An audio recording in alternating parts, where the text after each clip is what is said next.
Deməli, bəzən uşaqlar düz və sıx sözünün nə zaman sifət, nə zaman feil olduğunu qarışdırırlar. Diqqət edəcəyiniz çox kiçik bir məsələdir.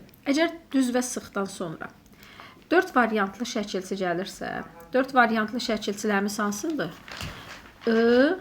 I, U və Ü olanlar. Yəni, məsələn, L, Li, Lu, Lü, N, Ni, Nu, Nü, D, Di, Du, Dü. Məsələn, bu tipli.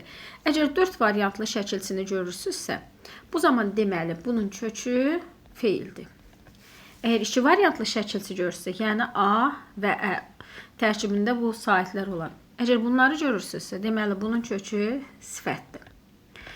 Bircə dənə istisnamız vardır ki, lıq şəkilçisi, 4 variantlı şəkilçi olsa belə, sadəcə sifəti artırılır.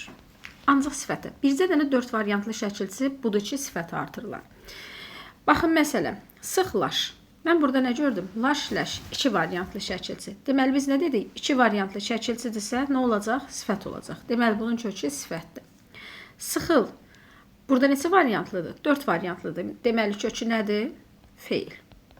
Sıxlıq nə dedik? Dedik 4 variantlı olsa da ancaq sifəti artırılır. Bunun kökü nə oldu? Sifət. Və yaxud da düzül sözü. 4 variantlı şəkilçidir. 4 variantlı şəkilçi olursa kökü feil. Düzəl sözündə al, əl 2 variantlı şəkilçidir deyə kökü sifətdir. Lıq, liş, luqluç hər zaman sifəti artırılır. 4 variantlı olsa da. Deməli, bunun kökü sifətdir.